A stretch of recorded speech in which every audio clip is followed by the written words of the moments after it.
खींवसर विधायक रेवंत राम डांगा की मुश्किलें कम होती नजर नहीं आ रही। इस बार भाजपा के दिग्गज और नागौर के जाट नेता रिचपाल मिर्धा ने कहा कि मदन राठौड़ से वो मिल चुके हैं और फैसला 100% होगा। इस दौरान रिचपाल मिर्धा ने मजेदार फटकारे लेते हुए भी नजर आए। बार मिलकर आया हूँ और मैंने खुद ने यह कहा मैं कि पार्टी की छवि धूमिल हो रही है, ऐसे लोगों को तुरंत ही कुछ, तो उन्होंने कहा कि सदाचार कमेटी जो फैसला करेगी फिर अपन उसको लागू करें।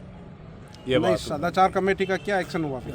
सदाचार कमेटी अभी रिपोर्ट बन रही है साहब। अभी इन्होंने जो जवाब मांगा है ना, तो उसमें ये आगे से आगे टाइम मांग रहे हैं कि हमारे को 15 दिन और दीजिए, 20 दिन और दीजिए, यूं करके टाइम मांग रहे हैं। जब ये ऑपरेशन हुआ था तब डांगा जी कहीं ना कहीं दिखे नहीं थे मीडिया में या कहीं पे भी इवेंट में, पर अब मार्केट में फिर से वो दिखने लग गए हैं, तो ऐसा लग रहा है कि कहीं ना कहीं उनमें विश्वास आ गया कि कोई कार्रवाई नहीं होगी।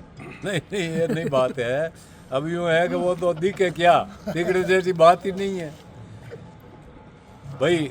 इतना बड़ा जो कांड हुआ है वो अब दिखे क्या, लोगों को कहे, हमारे को भी लोग कहते हैं, मेरे पास 100 फोन आए कि साहब वो खटू ले या हो दे, अरे मैं की को ले यार अब पार्टी टिकट दियो माँ तो ला रहे थोड़िया जिता दियो। अरे भाई अब कोई माँ कोई पेट खोल दे क्यों कहीं वो चोरी करी चकारी करी, बताओ थे आप बात सही बात है बताओ।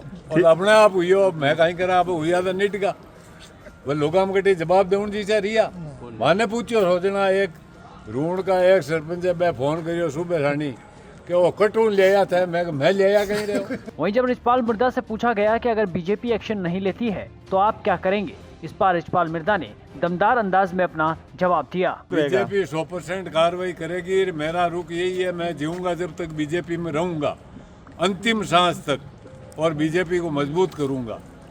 मैं कोई डर से नहीं आया बीजेपी में। मैं एक किसान का बेटा हूँ, मेरे पिताजी आर्मी में थे, 9 साल आर्मी की सेवा करके आए। सेकेंड वर्ल्ड वार में इजिप्ट में भारतीय सेना की लड़ाई लड़के आए थे, मैं उनकी औलाद हूँ, इसलिए मैं भ्रष्टाचार खिलाफ हूँ। उन्होंने मेरे को, हम सब भाई बहनों को, 3 भाई हैं हमारे, एक बहन को, चारों बुला का कह रहे तुम्हारे कोई गंदा पैसा आ गया नहीं, तुम्हारे जेल में।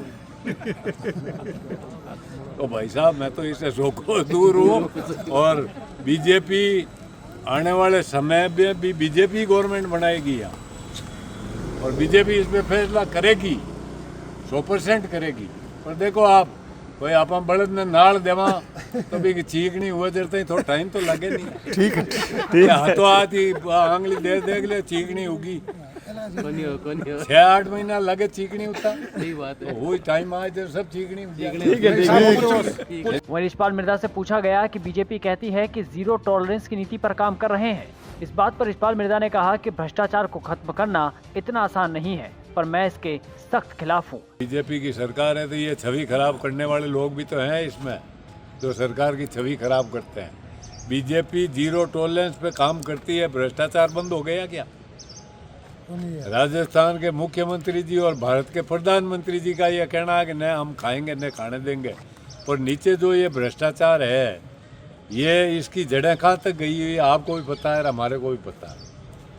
तो ये ख़त्म करना, इसको कोई इतना आसान काम नहीं है कि ये कह दिया और ख़त्म हो गया। मैं तो भ्रष्टाचार के सख्त खिलाफ हूँ। मुकदमा दर्ज नहीं हुआ तो सरकार की छवि खराब हुई।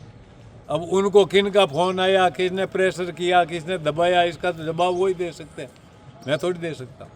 मैं तो इन जो ये 1, 2, 3, 4 पीड़ित हैं उनको एसपी साहब से मैंने मिला दिया और उनको सारी कहानी से अवगत करा दिया। अगर आज हम किसी के साथ अन्याय करें तो वो जो हमारे से कोई आगे शेर को 1.25 शेर मिलता है तो वो 1.25 शेर के पास जाएंगे। इसलिए ये अन्याय और दादागिरी की बात है, इसलिए मैं तो न्याय की बात करना है। इसी मिलूंगा। अब रिचपाल मिर्धा के इन बयानों से साफ है कि एक जाट नेता के छवि के साथ साथ बीजेपी के दामन पर भी दाग लग चुके हैं, और इस दाग को मिटाना इतना आसान नहीं होगा। यही वजह है कि रिचपाल मिर्धा ने मजाक में ही सही बड़ी गहरी बात कर दी है।